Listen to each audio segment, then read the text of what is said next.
I would demonstrate the Ottawa foot and ankle rules. For the ankle rules, an ankle radiograph is indicated to rule out a fracture only when there is any pain in the malleolar region of the ankle plus one of the following. Pinpoint tenderness along the distal 6 centimeters of the posterior edge of the fibula or the tip of the lateral malleolus. Pinpoint tenderness along the distal 6 centimeters of the posterior edge of the medial malleolus, which is along the tibia. Or the inability to bear weight for 4 consecutive steps on that leg after the injury in the emergency room. I will now demonstrate the Ottawa foot rules. A foot radiograph is indicated to rule out a fracture only when there is any pain in the midfoot zone of the foot and plus one of the following. The inability to bear weight on that leg for 4 consecutive steps after the injury in the emergency room. Pinpoint tenderness along the navicular bone, which is the medial border. And then pinpoint tenderness along the base of the 5th metatarsal or the lateral border of the foot. And those are the Ottawa foot and ankle rules. I will demonstrate the test item cluster for a patient who would respond to spinal stabilization. The components of this cluster include a positive prone instability test, an aberrant movement, an age less than 40 years, and an average single leg raise greater than 91 degrees. The aberrant motions include a painful arc, an instability catch, a reversal of normal lumbopelvic rhythm, and a pseudo-Gower sign, which can all be observed when performing flexion and extension lumbar range of motion. So I'm going to begin with a prone instability test. So for this test, the patient is asked to leave their stomach and chest over top of the table with their pelvis at the edge for stability and their legs off the end of the table. You will begin by performing accessory motions in the lumbar spine to determine if there's pain. If there is pain with the accessory testing, you can then proceed to have the patient lift their legs off of the ground, and you will perform the testing again and go ahead and relax. And if there was a reduction in pain, that is indicative of a positive test. Then I will demonstrate a single leg raise. So for this, the patient is in supine, and I will grab the leg and keeping the knee extended and lift. And if the patient can get past 91 degrees, it's indicative of a positive test. So that is a test item cluster for someone who would respond to spinal stabilization. I would demonstrate the test item cluster for a patient who would respond to spinal manipulation. The components of this cluster include symptoms that have been present for less than 16 days, no symptoms distal to the knee, an FABQW score of less than 19, hip internal rotation greater than 35 degrees, and lumbar hypomobility. So most of this information can be gathered via subjective interview. Hip internal rotation can be measured this way, and the patient would drop their knee outward, and if they were greater than 35 degrees, that would be indicative of a positive test. And then I would perform accessory testing to the lumbar spine to indicate if he was stiff or hypomobile.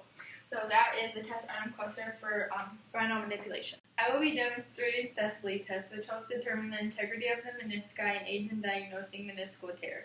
So the patient is standing with external support of some kind, and then they will flex the target knee to 20 degrees. And then they will internally and externally rotate the knee and the body 3 times in each direction. The patient may experience clicking and popping, but the test is positive when it's a reproduction of the patient's pain. I will be demonstrating the anterior drawer test, which is utilized to determine anterior cruciate ligament incompetency. The test is performed with the patient lying supine.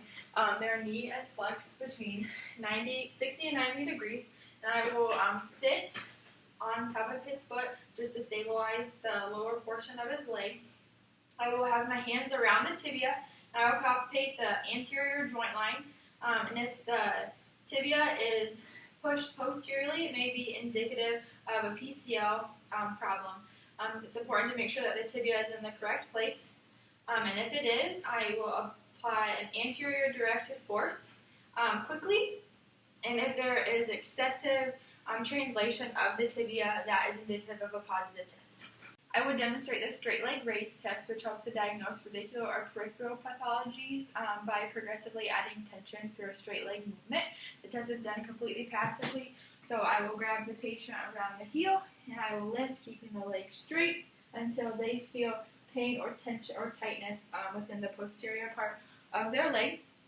A positive test is indicative of peripheral or radicular pathologies or a lumbar disc herniation, typically between 30 and 70 degrees of that arc.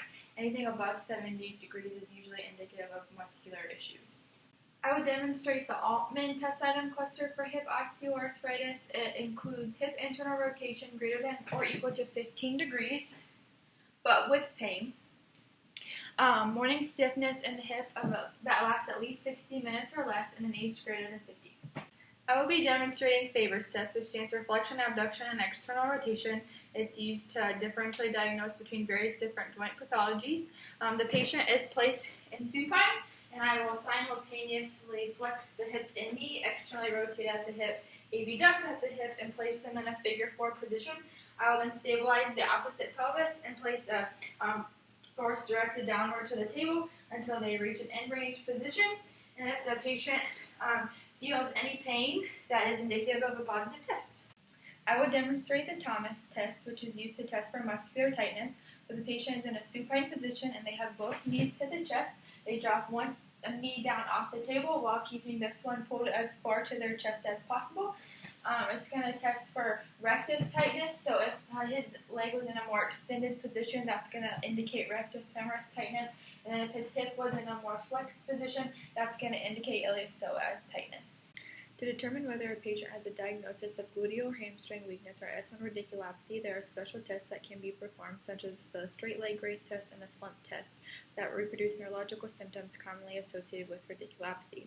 For gluteal or hamstring weakness, the motions of hip extension, external rotation, and knee flexion will be diminished via manual muscle test.